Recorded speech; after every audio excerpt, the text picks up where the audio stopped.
Hi guys, it's Miss Thalker. Today we're going to be learning about main idea and supporting details, and we're going to use this to help ourselves comprehend what we are reading in nonfiction text, such as your textbook or a biography, a news article, encyclopedia, anything that is nonfiction or classified as nonfiction.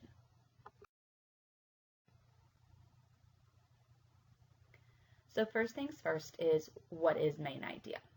I kind of like to think of main idea as a table. So your main idea is the top of the table, and that is what the text is mostly about. Then in your paragraphs or even in your whole article, you will have supporting details that support that main idea. And I like to think of those as the table legs. So they support the main idea. And without these, then the main idea is not supported and it's not held up.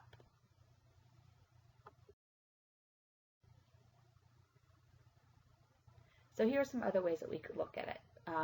You look at it as just a main idea map where we start off with the topic, which is usually like what the title is, and then we move into what the text is mostly about, the main idea, and then we just identify details that support the main idea.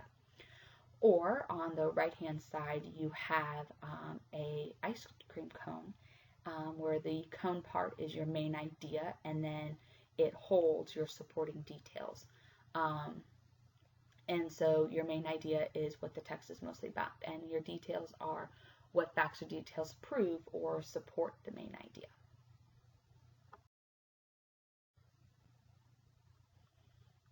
So here's where I want you to pause the video, and I want you to go ahead and glue the ice cream cone main idea and supporting detail page to your page 83 of your reading notebook. And then go ahead and copy those two little sentences that I have there on the left-hand side. What facts or details prove or support the main idea, and what is the text mostly about. So make sure that you pause this before moving on.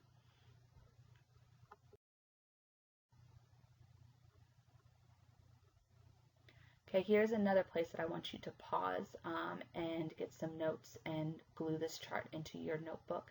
This way you have it while we're looking through a couple examples through the rest of the video. So how do I find the main idea of an informational text? Before the reading, I can look at the title and pictures of the text features. What will this text be about? During the reading, I can look for key words that are repeated. Sometimes the main idea is stated in the first or last sentence or a paragraph. And after reading, what is the text mostly about? What is the most important idea about the topic? What are the details that support the main idea? And whenever I'm giving a main idea, I can say it as, using your evidence-based terms, the main idea of this text is blank, and I know this because blank. We need to get used to using those terms. So go ahead and pause it if you haven't already done so and get this written into your notebook.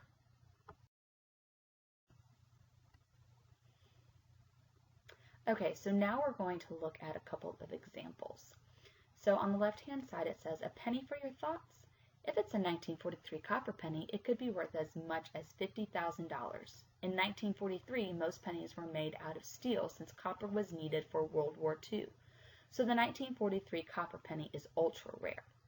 Another rarity is the 1955 double die penny. These pennies were mistakenly double stamped, so they have overlapping dates and letters. If it's uncirculated, it'd easily fetch $25,000 at an auction. Now that's a pretty penny. So sometimes I have to make an inference in order to figure out what this text is mostly about, what the main idea is. So if I look over back at the right-hand side, my chart that we just copied down, before the reading, looking at the title, pictures, and other text features might help me what the text is about. Well, this really doesn't have any of those items to it. So that means that I'm going to have to move into during my reading. So I'm looking for words that are repeated. And if I look in here, I see the word penny or pennies repeated often. So I know that this has something to do with pennies. That might be my topic, but not necessarily my main idea. I need to go a little deeper about what about pennies is this talking about. And then so after the reading, I'm going to ask myself, well, what is this text mostly about? What is the most important idea about the topic here? And so for this example, it would be rare pennies. And we're going to go to the next page to look at what kind of details we have here that help us identify that or support the main idea of rare pennies. All right, so here we are again. We already identified our main idea as rare pennies. Now we're going to look at what sentences support the idea of rare pennies. And it says that in 1943, pennies were made out of steel since copper was needed for the war. And I know that all of the pennies now are made out of copper prior to and after, so that would make it a rare penny to have.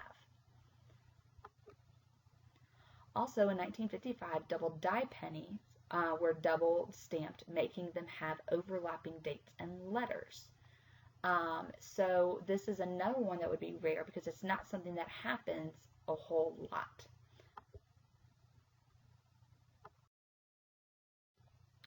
Okay, sometimes the main idea is stated in the first sentence. So again, if we look at the before reading here, it doesn't really give us any, again, titles, pictures, or other text features that we can be looking at. But I kind of see like some words maybe jumping out at me that I might get an inkling of what it might be about. So it says, during the reading, look for key words that are repeated. Sometimes the main idea is stated in the first or last paragraph or sentence. So being a clown isn't all fun and games. Rodeo clowns expose themselves to great danger every time they perform. When cowboys dismount or are bucked off of bulls at riding competitions, rodeo clowns jump in front of the bulls and motion wildly to get their attention. In this way, rodeo clowns provide an alternate target, and in doing so protect the rider. So you see, sometimes clowning around can be serious business. So if I look at this paragraph, I saw some words popping out of me. Clowns popped out at me quite a bit there.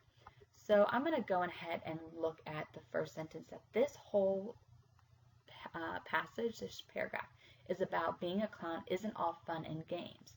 And I know this because it says rodeo clowns jump in front of the bulls, and they motion wildly to get their attention. So the main idea of this would be being a clown isn't all fun and games. And it's stated right there in the very first sentence. This happens probably 90% of the time. The rest, other 10% of the time, it's going to be making an inference or found elsewhere. And don't worry, we're going to continue working. So right now, I want you to go back to Edmodo.